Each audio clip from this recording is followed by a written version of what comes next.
அதாவது இந்த ஊர்ல இருக்கிறவங்க அத்தனை பேரும், இந்த ஊரினுடைய மேற்கு பகுதியினாலும் கிழக்கு பகுதியினாலும் இருக்கிற அத்தனை பேரும் நம்ம நினைச்சு பார்க்க வேண்டிய ஒண்ணு, காப்பாற்ற வேண்டிய ஒண்ணு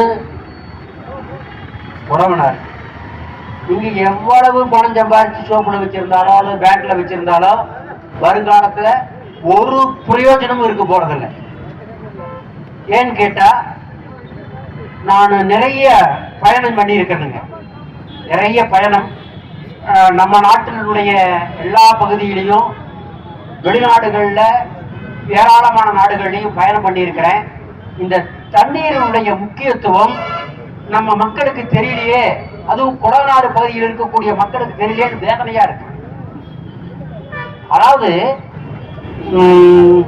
இந்த தொழிற்புரட்சி சம்பந்தத்துல காலத்துல அந்த லண்டனுக்கு நடுவுல ஓடுது ஒரு ஆறு, தேம்ஸ் நதி. அந்த நதி பூரா சாக்கடையா போச்சு. இதே மாதிரி ஒண்ணுக்காக நதியா கிடந்தத அந்த மக்கள் உணர்ந்து அப்படியே கட்டுக்கரும்பாட்ட இப்ப தண்ணி ஓடுற மாதிரி பண்ணியிருக்காங்க. அந்த ஊர்ல பண்ணியிருக்காங்க. அவ்வளவு அற்புதமா இருக்கு. ராஜஸ்தான்ல ராஜேந்திர சிங்கை நம்ம வேடசந்தூருக்கு முதல்ல எங்க தலைவர் ராமசாமி, குடநாடு பாதுகாப்பு சங்க தலைவர் ராமசாமி கூட்டிட்டு வந்தார். அவர் என்ன பண்ணியிருக்காரு, நாங்க போய் பார்க்க. அங்க மக்களினுடைய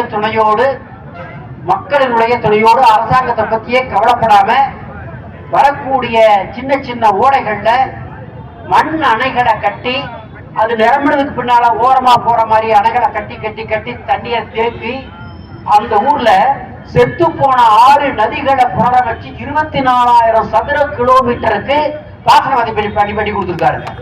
ஒரு தனி மனிதர் ராஜேந்திர சிங் வாட்டர் மேன் அப்படியான இங்க வந்திருக்காரு, கூட்டு இருந்தாரு, பார்த்துப்பீங்க. அதாவது ஈரோட்ல, அதே நான் அங்க போன நேரம் ஈரோட்ல அதாவது 1200 அடி போர் போட்டுமே காத்து வந்துச்சு. ராஜஸ்தான்ல மழையே பெய்யாத பகுதிங்க, மழை எப்பாவது வரக்கூடிய பகுதி. அந்த பகுதியில நீங்க நம்ப மாட்டீங்க, 30 அடியில தண்ணி இருக்கிறதுல ஈரோட்ல காவிரி ஓடுற அந்த பகுதியில 1100 அடி போட்டு காத்து வருது. அந்த ஊருக்கு போறேன், 40 அடி 50 அடியில கிணத்துல தண்ணி வச்சிருக்கான். அந்த மகாராஷ்டிரா எப்படி உருவாக்கி இருக்கான்? காரணம் என்னன்னா, இந்த தண்ணியினுடைய முக்கியத்துவத்தை அறிந்தார், அறிய வைத்தார். அவர் எப்படி பண்ணாருங்கிறத ஒரு பெரிய வரலாறு அருமையான பண்ணியிருக்காரு.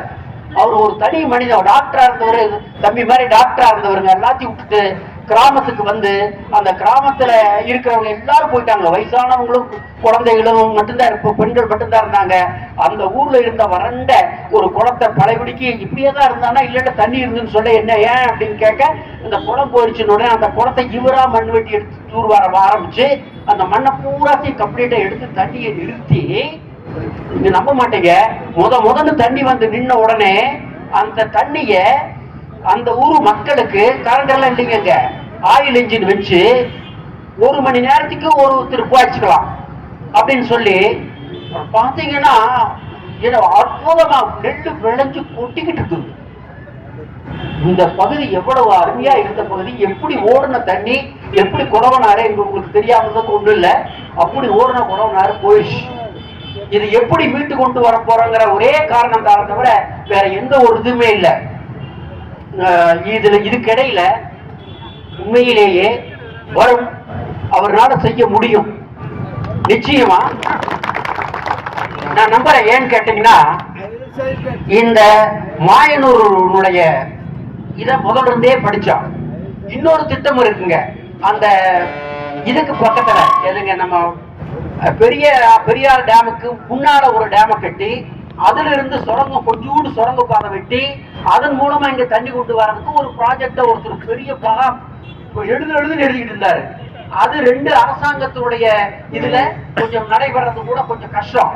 ஆனா இந்த மாயனூர்ல திடீர்னு மழை பெஞ்சா ஓடிக்கிட்டு இருக்கக்கூடிய அந்த பிரபாகம் எடுத்து ஓடிக்கிட்டு இருக்க ஆற தடுத்து, அது தடுக்கல, அந்த அதிகமா ஓடக்கூடிய தண்ணிய பம்ப் பண்ணி இங்க இருக்கிற குளங்கள்ல எல்லாம் நிறைச்சா, அந்த குளங்கள்ல தண்ணி நிக்கிறது உண்மையிலேயே கனவுல என்னோட கண்ணு முன்னால அப்படி வந்து நிக்குதுங்க. அது ஒரு நாள் நடக்கும்.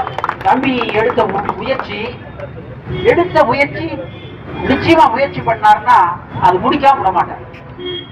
இப்ப இருக்கிற எம்எல்ஏ குறை சொல்லக்கூடாதுங்க. அவரும் அவரால முயற்சி வரைக்கும் முடிந்த வரைக்கும் இந்த மாயனூர்ல முயற்சி பண்றாரு, மேக்சிமம் முயற்சி பண்றாரு. அவருக்கு பல தடங்கள், அது அவர் சொல்ல முடியாத தடங்கள் அதுல நடக்கல. ஆனாலும் இந்த தடவை உறுதியா தம்பியினால முடியும்.